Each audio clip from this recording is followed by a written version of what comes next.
True, y'all.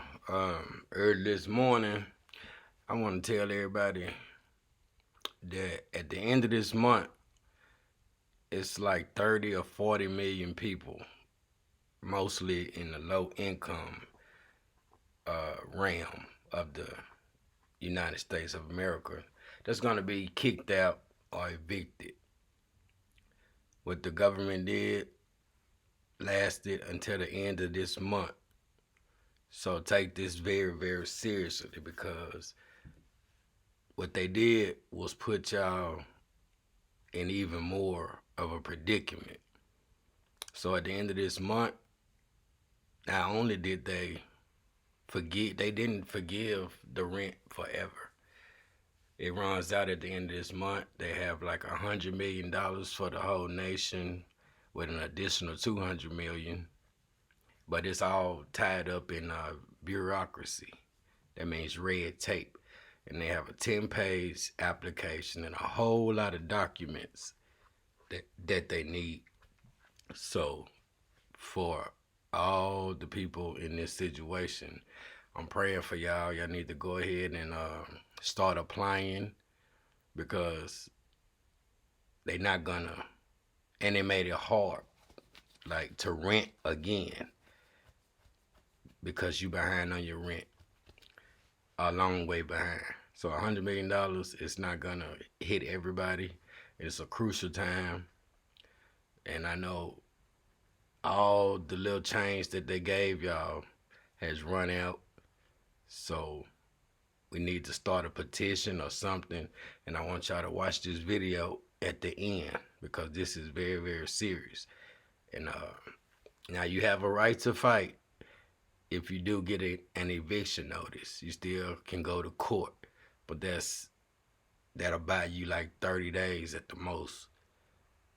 But the sheriffs are coming, and I think this was intended because the economy has not bounced back the way they thought it was going to bounce back, and it seems like nobody cares, and they're making it hard, very, very hard. I mean, you have to get started now.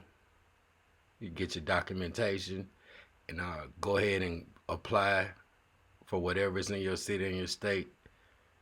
And I'm gonna do some more research. I got a link in this in the description box, and it's just so sad. All this beefing that all this. See, this is a distraction game, but y'all can't afford to be distracted because it's literally gonna cut off everything at the end of this month, and that's just a couple of more weeks. So please, please, please, y'all go ahead and let's get it started. Links will be in the description box, and I'll be doing extensive research. So feel free to email me or ask me questions in the comment section, and I will tell me what city and state you're in, and I will direct everybody that I can, cause this is sad. And I low income families, they talking about us.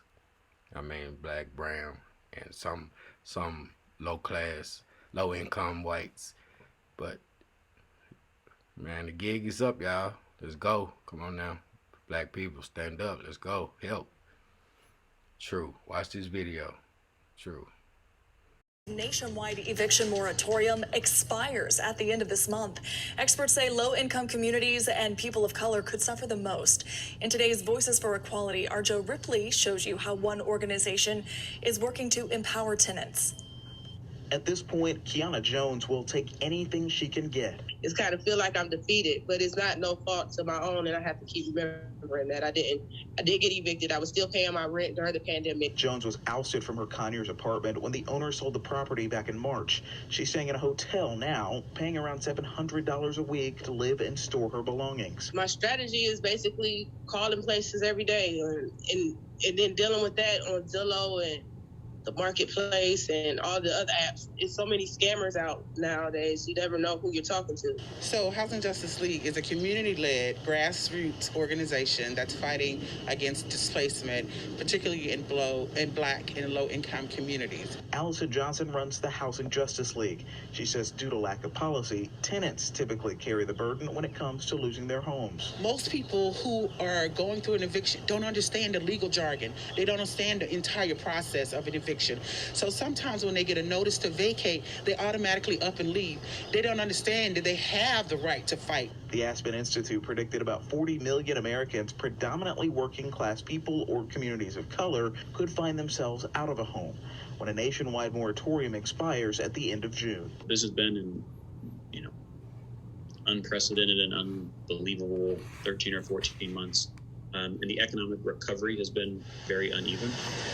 Atlanta City Councilman Matt Westmoreland could not say how many people in the city of Atlanta had been evicted during the pandemic.